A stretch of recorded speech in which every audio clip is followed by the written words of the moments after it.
जय हिंद, नमस्कार। कैसे हैं आप सभी? हम आशा करेंगे कि आप सभी अच्छे होंगे, स्वस्थ होंगे, मस्त होंगे। इस नए वीडियो में आप सभी का स्वागत है। तो जैसा कि आप सभी ने थंबनेल पर देख लिया होगा कि हम क्या करने वाले हैं, तो क्लास 10th का साइंस का मोस्ट इंपॉर्टेंट जितने भी क्वेश्चन है 2 मार्क्स के लिए, 2 नंबर के लिए, यानी लघु उत्तरीय प्रश्न, वो हम आप लोग के लिए लेकर आ गए हैं। इसे आप अवश्य देख लेंगे। इन सभी प्रश्नों को एक बार जरूर देख कर जाइएगा एग्जाम देने से पहले, क्योंकि ये सारे प्रश्न बहुत ही खास अपने आप में महत्व रखते हैं। ठीक है, तो इन सभी प्रश्नों का आपको देख लेना। आइए इसी के साथ हम लोग क्या करते हैं, स्टार्ट करेंगे। और स्टार्ट करने से पहले मैं आप सभी से गुजारिश करूंगा कि अगर आप चैनल पर नए होंगे तो चैनल को सब्सक्राइब, आइकन को ऑन कर लीजिएगा। और लास्ट में बताइए कि ये क्लास कैसा लगा, कमेंट बॉक्स में जरूर बताइएगा। चलिए, तो सबसे पहला नंबर प्रश्न हम लोग के सामने क्या कह रहा है अवतल दर्पण के उपयोगों को लिखे। ये भी प्रश्न काफी बार पूछा गया और 2 नंबर के लिए पूछा गया। ठीक है, तो 2 नंबर के लिए पूछा गया, तो इसको कैसे लिखेंगे? तो आइए सबसे पहले हम लोग इसको कैसे लिखेंगे, ध्यान दीजिएगा। सबसे पहले हम क्या लिखेंगे, उपयोग लिखना है। तो देखिए, इस सेम टू सेम इसी तरीका से लिखना, ज्यादा कुछ अंतर नहीं देना आप लोग को। लिखिएगा यहाँ पर, देखिएगा अवतल दर्पण के उपयोग निम्नलिखित उपयोग है, और उत्तल दर्पण के निम्न उपयोग है, निम्नलिखित भी आप लिख सकते हैं। ठीक है, उसके बाद आपको क्या करना है कि फर्स्ट नंबर आपको लिखना है कि बड़े आकार के अवतल दर्पणों का प्रयोग और ऊर्जा के लिए किया जाता है। मतलब ध्यान दीजिएगा, अवतल दर्पण का जो भी उपयोग है ना, उसका उपयोग अधिक ऊर्जा प्राप्त करने के, देखिए सोलर पैनल होता है, उस सब में इस सब का क्या यूज होता है, हो जाता है कि नहीं, यानी किसी भी चीज को बड़ी करके देखने के लिए यूज करते हैं। ठीक है, तो ऊर्जा के रूप में भी किया जाता है, याद रखिएगा। ठीक है, उसके बाद से दूसरा नंबर लिखिएगा कि इसका उपयोग वाहनों की हेडलाइट, लैंपो, सर्च लाइट, टार्च इत्यादि बनाने में किया जाता है। यानी इसका उपयोग, ये भी याद रखेंगे आप लोग कि इसका उपयोग जो होता है वाहनों, जो गाड़ियां होती है, गाड़िया का जो फ्रंट सीट होता है, मतलब आगे जो बत्ती लगी होती है जिससे सामने का चीज दिखता है आपको, वो भी कौन सा उसमें दर्पण लगा होता है, अवतल दर्पण लगा होता है। लैंपों में भी अवतल दर्पण, सर्च लाइट, किसी से देखिएगा आप रात विरात में जब लाइट चली जाती है तो आप एक टॉर्च ले लेते हैं, टॉर्च जलाते हैं तो देखिएगा आपको दूर तक लाइट के प्रकाश चला जाता है। कैसे चला जाता है? तो उसके आगे एक दर्पण लगा होता है, उस दर्पण का नाम होता है अवतल दर्पण, जिसके कारण वो वस्तु दूर तक फैला देती है। उसके बाद से टॉर्च हो गया, ये सब सारे के सारे क्या है, यही चीज होते हैं। ठीक है, उसके बाद और तीसरा नंबर इसमें क्या बना के लिख सकते हैं, आपको कम से कम 2 को तो आना चाहिए। फिर सेविंग दर्पणों में बनाने में इसका उपयोग होता है, यानी आप समझिएगा दाढ़ी बनाते समय भी हम अवतल दर्पण का उपयोग करते हैं। क्यों उपयोग करते हैं आप सबको पता है, क्योंकि ये छोटी छोटी दाढ़ियों क्या कर देती है, बड़ी बड़ी करके दिखा देती है। ठीक है, उसका चौथा नंबर लिख दीजिएगा, दंत चिकित्सक और विशेष रोगी परीक्षण के लिए भी इसका उपयोग करते हैं। कहने का मतलब ये हुआ मेरा कि जो दांत वाले के पास जाएंगे ना कभी आप दांत दिखाने, तो देखिएगा वो एक तरह का एक लेंस, एक दर्पण लिया रहेगा बड़ा सा गोल टाइप से। ठीक है, और हाथ में पकड़ करके आपको दांतों को देखेगा आंखों से, एक आंख या 2 आंख से। उससे क्या होगा कि जो भी आपकी छोटी छोटी चीजें रहेगी अंदर की, दांत को बड़ा करके दिखेगा, मतलब बारीकी से भी वो देख सकता है, यानी वो बड़ा करके आपको दिखाएगा। ठीक है, तो ये दंत वाला भी अवतल दर्पण का उपयोग करते हैं। तो इतना लिख लेंगे, काफी आप लोग, इतना में आराम से 2 नंबर बना लेंगे। ठीक है, चलिए उसके बाद अगला प्रश्न क्या कह रहा है, 2 नंबर प्रश्न, ये भी बहुत इंपॉर्टेंट प्रश्न, ये भी बहुत ही ज्यादा इंपॉर्टेंट है। इसको भी देखेंगे आप लोग कि प्रकाश के अपवर्तन के नियमों को लिखे। प्रकाश के जो है ना, परावर्तन का भी नियम पूछता है और अपवर्तन का भी नियम पूछता है। तो जब अपवर्तन का नियम पूछेगा तो उसको कैसे बनाएंगे, तो आइए इसको देख लीजिए। लिखिएगा अपवर्तन के निम्नलिखित 2 नियम है। कितने नियम है? 2 नियम है, आपको इतना लिख लेना है। उसको देखिए, पहला नियम क्या लिखना है कि आपतित किरण, ठीक है, पर और अपवर्तित किरण तथा आपतन बिंदु पर अभिलंब तीनों एक ही तल में होते हैं। कहने का मतलब है, थोड़ा सा ध्यान से समझिएगा, यहाँ पर थोड़ा सा समझ लीजिएगा। ये आपका एक, ये मान लीजिए ये सतह हो गया, अपवर्तक सतह। ठीक है, तो यहाँ से मान लीजिए प्रकाश की किरण ऐसे आई, ठीक है, लेकिन यहाँ से आई ऐसे, तो आप सबको पता है कि परिवर्तन में क्या होता है, परिवर्तन में टकरा कर निकल जाता है, लेकिन अपवर्तन में क्या होता है कि ये इससे क्रॉस करता है। और ये क्या होगा, मान लीजिए ये आपका हवा है और ये वाला नीचे वाला आपका कांच है, मान लीजिए ऊपर वाला हवा है, नीचे वाला कांच है, तो जब ये हवा से कांच में आएगा तो ये अभिलंब हो जाता है सीधा वाला। ठीक है, तो इसके करीब क्या हो जाती है, झुक जाती है, इसके करीब क्या हो जाती है, झुक जाती है। ठीक है, अभिलंब के करीब ये झुक जाती है, याद रखिएगा। तो ये हो गया आपका आपतित किरण। ठीक है, ये इसको बोलेंगे आपतित किरण।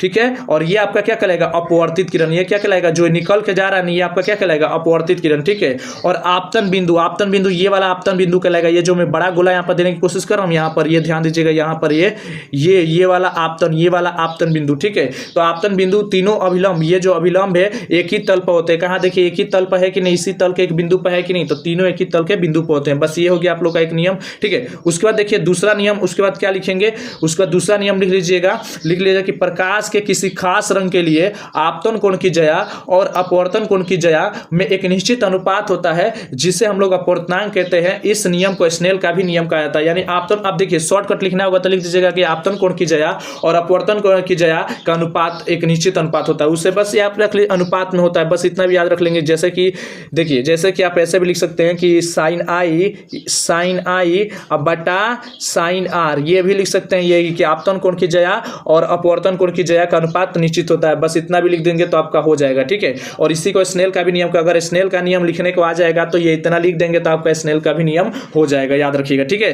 तो ये हो गया आपका किस 2 नंबर के लिए प्रकाश के अपवर्तन के नियम, है कि नहीं। चलिए आइए अब थर्ड नंबर प्रश्न की तरफ चलते हैं। थर्ड नंबर प्रश्न क्या कह रहा है, तीसरा देखिए, प्रकाश का वर्ण विक्षेपण किसे कहते हैं, स्पष्ट करिए। भी प्रश्न काफी बार पूछा गया, इससे भी अच्छे से आप याद कर लेंगे। यह प्रश्न क्या कहता है, ध्यान से सुनिए। कहता है कि जब श्वेत प्रकाश की किरण प्रिज्म से होकर गुजरती है, कहां से गुजरती है, प्रिज्म से होकर गुजरती है, तो वो 7 अलग अलग रंगों में विभक्त जाती है। जब वो प्रिज्म से होकर गुजरेगी तो 7 अलग अलग रंगों में बढ़ जाती है। तो प्रकाश के इसी घटना को हम क्या कहते हैं, प्रकाश का वर्ण विक्षेपण कहते हैं। इसी घटना को हम क्या कहते हैं, प्रकाश का वर्ण विक्षेपण कहते हैं, याद रखेंगे, ठीक है। उसके बाद आपको क्या करना है, थोड़ा सा इसके नीचे आना, लिखिएगा, पैराग्राफ चेंज करके लिख दीजिएगा, थोड़ा अच्छा लगेगा, क्योंकि स्पष्ट करने को कह रहा है तो थोड़ा सा अच्छा लगेगा। लिख दीजिएगा कि यह 7 रंग अलग अलग कोण पर मुड़ते हैं। ये जो 7 रंग है क्या है, अलग अलग कोण पर मुड़ते हैं, अलग अलग एंगल पर मुड़ते हैं, ठीक है।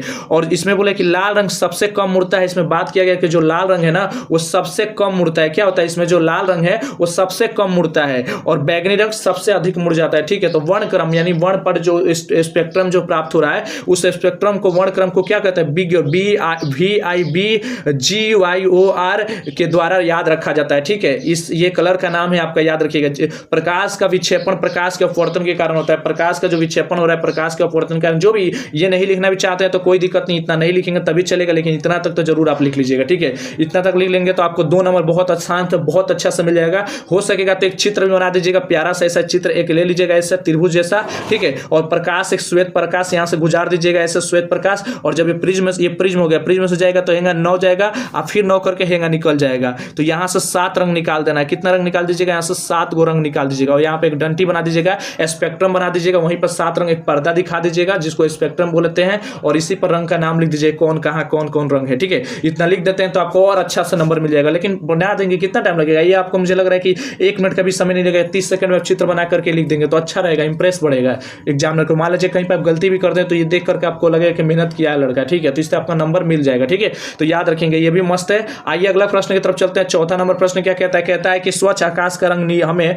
नीला दिखाई देता है जबकि किसी अंतरिक्ष यात्री को काला प्रतीत होता है, ऐसा क्यों। यह भी 2 नंबर में पूछा जाता है, बहुत बार पूछा गया प्रश्न है कि साफ आकाश का जो रंग है हमें नीला नीला दिखाई देता है जबकि अंतरिक्ष यात्री को काला प्रतीत होता है, ऐसा क्यों होता है। तो देखिए इसको क्या करेंगे, इसको कैसे हम बना के लिखेंगे। तो इसको बनाकर लिखने के लिए देखिए हम क्या लिखेंगे, लिखेंगे कि जब सूर्य का प्रकाश, सूर्य का प्रकाश जब वायुमंडल में प्रवेश करता है, कहां प्रवेश करेगा, वायुमंडल में, जो वायुमंडल है उसमें प्रवेश करता है, तब प्रकाश का क्या होता है, प्रकीर्णन होता है। प्रकीर्णन मतलब छितरा जाता है, प्रकाश क्या होता है, छितरा जाता है, ठीक है। और लाल रंग का प्रकीर्णन सबसे कम हो जाता है। लाल रंग क्या होता है, बहुत कम छितरा पाता है। मतलब मान लीजिए कि हम गए, अब जल्दी हार मान लिया, आपको मान लीजिए आपको जीवन में बड़ा आदमी बनना है, लेकिन आप क्या किए कि जल्दी हार मान लिए, छोटा मोटा नौकरी करके अपना जिंदगी गुजारा करने लगे, तो समझिए आप छितरा गए, बिखर गए। लेकिन कुछ लोग ऐसे होते हैं जो बहुत स्ट्रगल करके, संघर्ष करके बहुत दूर तक जाते हैं, अपने सपनों को पूरा करते, एक बड़ा लाइफ जीते हैं, तो बहुत संघर्ष करते हुए जाते हैं, अपने आप को हिम्मत नहीं हारते हैं। तो वैसे ही लाल रंग होता है, बहुत दूर तक जाता है स्ट्रगल करते, वो नहीं छितर पाता है, नहीं बिखर पाता है, याद रखिएगा उसी की तरह। लेकिन जो नीला रंग है ना, वो ज्यादा दूर तक नहीं जा पाता है, वायुमंडल में जाकर के क्या होता है, छितरा जाता है, फैल जाता है, बिखर जाता है। इसलिए इसका क्या जाता है, प्रकीर्णन ज्यादा होता है। जिसका प्रकीर्णन ज्यादा हो जाता है वही चीज आपको ज्यादा दिखने लगती है, याद रखिएगा, ठीक है। तो रंग के प्रकीर्णन में नीले रंग की जो अधिकता होती है, नीला रंग बहुत ही ज्यादा प्रकीर्णित हो जाता है। नीला रंग क्या होता है, बहुत ज्यादा प्रकीर्णन कर लेता है, बहुत ज्यादा फैल जाता है, इसलिए आकाश का रंग जो है नीला दिखाई देता है। इसलिए आकाश का रंग कैसा दिखाई देता है, नीला नीला टाइप से आपको दिखाई देता है, याद रखिएगा। अंतरिक्ष में प्रकाश का प्रकीर्णन नहीं हो पाता है, अंतरिक्ष में जो है ना प्रकाश का प्रकीर्णन नहीं हो पाता है, इसलिए अंतरिक्ष यात्रियों को आकाश का रंग हमें काला काला दिखाई देता है, याद रखेंगे, ठीक है। चलिए अब उसके बाद से 5 नंबर क्वेश्चन, ये भी बहुत बार पूछा गया प्रश्न है, इसको भी 2 नंबर में याद रखिएगा। चलिए ये 2 नंबर में भी याद रखिएगा या तो 5 नंबर में याद रख सकते हैं, लेकिन मैं बोलूंगा ये 2 नंबर है, क्योंकि यहाँ पर स्पष्ट करने को नहीं कहा कि सिर्फ उसका नाम लिखने तक का बोला गया, तो ये 2 नंबर में इतना लिखना है, ठीक है। क्या पूछा गया कि दृष्टि दोष क्या है या कितने प्रकार का होता है, बस इतना पूछा है, तो ये 2 नंबर के लिए पूछेगा। लेकिन अब जो पूछे दृष्टि दोष क्या है, उसके प्रकारों सहित व्याख्या करे, वर्णन करे, स्पष्ट करे, तब आपको ये 5 नंबर पूछेगा। लेकिन अब यहाँ पर 2 नंबर के हिसाब से हम क्या लिखेंगे, लिखिएगा कि सामान्य नेत्र जो सामान्य आंखें होती है ऊपर, देखिए दृष्टि दोष का मतलब होता है जब आंखें खराब हो जाती है, आंखों में दिक्कत आता है, आंखों में प्रॉब्लम हो जाती है, तो उसी को हम लोग दृष्टि दोष कहते हैं, आंखों में प्रॉब्लम को, ठीक है। और ये कितने प्रकार का होता है वही पूछा गया। तो देखिएगा सामान्य नेत्र द्वारा 25 सेंटीमीटर पर दूध की वस्तु को स्पष्ट देखा जा पाता है, मतलब 25 सेंटीमीटर सामान्य आंखों द्वारा जो है ना 25 सेंटीमीटर पर किसी वस्तु को स्पष्ट दिखा पाता है, मतलब देख पाते हैं, थोड़ा सा टाइटल अलग हो गया है, ठीक है। जब इस स्पष्ट दर्शन की न्यूनतम दूरी, जब इस स्पष्ट दर्शन की जो देखने की दृष्टि है वो न्यूनतम दूरी पर उस वस्तु को स्पष्ट नहीं दिखाई दे पाता है, जब इतने भी करीब की वस्तु को साफ साफ नहीं देख पाता है, तो कहा जाता है कि नेत्र में क्या है, दोष है। नेत्र में क्या है, दोष है। जब वो 25 सेंटीमीटर की दूरी को भी स्पष्ट रूप से नहीं देख पाएगा, कम से कम दूरी को भी साफ नहीं देख पाता है, तो उसको क्या हो जाता है, समझ लीजिए उनको दृष्टि दोष है। यह मुख्यतः 4 प्रकार के हो जाता है। ये कितने प्रकार के होते हैं, 4 प्रकार के हो जाते हैं, याद रखिएगा। यानी आंखों में जो प्रॉब्लम होती है, लिख दीजिएगा, आंखों में जो दोष उत्पन्न होता है उससे दृष्टि दोष कहते हैं। जैसे कि आंखों का दूर ना दिखना, नजदीक ना दिखना, बहुत सारी बीमारियां, तो याद रखिएगा दृष्टि दोष के कारण होता है, ठीक है। इतना लिख दीजिएगा, आंखों में जो दोष उत्पन्न होता है, जो बीमारी उत्पन्न होती है, उसे हम दृष्टि दोष कहते हैं, या ये भी लिख लेंगे इतना, तो आपको बेहतर हो जाएगा। चलिए अब क्या लिखेंगे आप यहाँ देखिए, चारों को क्या लिख सकते हैं, लिख सकते हैं कि पहला निकट दृष्टि दोष, फिर दीर्घ दृष्टि दोष, फिर जरा दृष्टि दोष, अबिंदुता। 4 प्रकार दृष्टि दोष होते हैं। एक दूर का नहीं दिखेगा, तो एक नजदीक का नहीं दिखेगा, एक दूर नजदीक दोनों का नहीं दिखेगा, एक तो अलगे लाइन, एक क्षैतिज ऊर्ध्वाधर अलगे लाइन होता है। तो इस तरह से चारों के चारों क्या है, दृष्टि दोष के प्रकार है, ठीक है। अब आइए अगला प्रश्न, जो आज का जो लास्ट प्रश्न हम लोग का है, आज का लास्ट प्रश्न है, आज का जो हम लोग का लास्ट प्रश्न देखिएगा, प्रतिरोध क्या है, इसका एसआई मात्रा क्या होता है, प्रतिरोध क्या है और इसका एसआई मात्रा क्या होता है, समझिएगा, ठीक है। ये प्रतिरोध क्या है, इसका एसआई मात्रा क्या, तो समझिएगा। देखिए प्रतिरोध, जब परिपथ में विद्युत धारा प्रवाहित होती है, जब परिपथ में मान लीजिए कोई सर्किट बना दिया गया, जो बना दिया गया बढ़िया से फ्रेम बना दिया गया, परिपथ बना दिया गया, और उसमें इलेक्ट्रिसिटी प्रवाहित होती है, तो चालक के अंदर उपस्थित जो भी इलेक्ट्रॉनों पर आवेश के टक्कर के फलस्वरूप ऊष्मा उत्सर्जित होती है। क्या होती है, ऊष्मा उत्सर्जित होती है, ऊष्मा उत्पन्न होती है, ठीक है।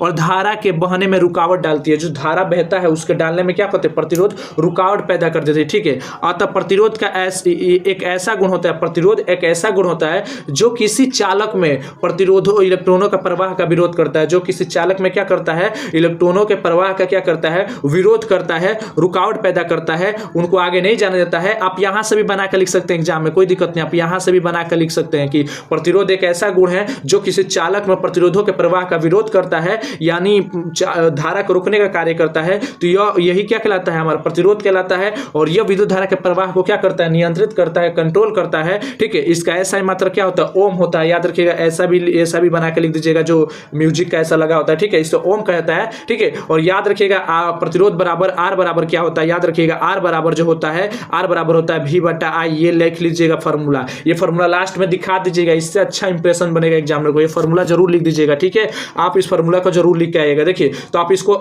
2-3 तरीके से लिख सकते हैं। कि जब किसी विद्युत परिपथ में धारा प्रवाह चालक के अंदर उपस्थित इलेक्ट्रॉनों के आवेश के प्रवाह में फलस्वरूप होती है, तो ऊर्जा उत्पन्न होती है, तो धारा के बहने में रुकावट डालती है, तो यही हमारा क्या कहलाता है, यही गुण क्या कहलाता है, प्रतिरोध कहलाता है। या लिख सकते हैं कि प्रतिरोध एक ऐसा गुण है जो किसी चालक में क्या करता है, प्रवाह को रोकने का कार्य करता है, उसका विपरीत कार्य करता है, ठीक है। वही हमारा क्या है, प्रतिरोध है। आप जैसे भी परिभाषा लिख सकते हैं, ठीक है। या ऐसे भी लिख सकते हैं, या आप ऐसे भी लिख सकते हैं, भी जो आई वाला है इसका भी लिख सकते हैं, E/I के भी अनुपात में करके लिख सकते हैं, ठीक है। यानी क्या कर सकते, विभवांतर और आई के अनुपात को भी हम क्या कहते हैं, विद्युत धारा के अनुपात को भी हम लोग क्या करते हैं, प्रतिरोध कहते हैं। ऐसे भी आप लिख सकते हैं, ठीक है। तो इस तरह से आपका क्या हो जाएगा, आंसर कंप्लीट हो जाएगा। मैं आशा करता हूं कि यहाँ तक आपने वीडियो को अंत तक देखा और क्लास कैसा लगा आप कमेंट बॉक्स में जरूर बताएंगे, और एक प्यारा सा लाइक कर दीजिएगा। और चैनल पर नए होंगे तो चैनल को सब्सक्राइब कर लीजिएगा, बेल आइकन को ऑन कर लीजिएगा। मिलते हैं फिर से किसी तरह से इंटरेस्टिंग वीडियो के साथ, तब तक के लिए जय हिंद, जय भारत।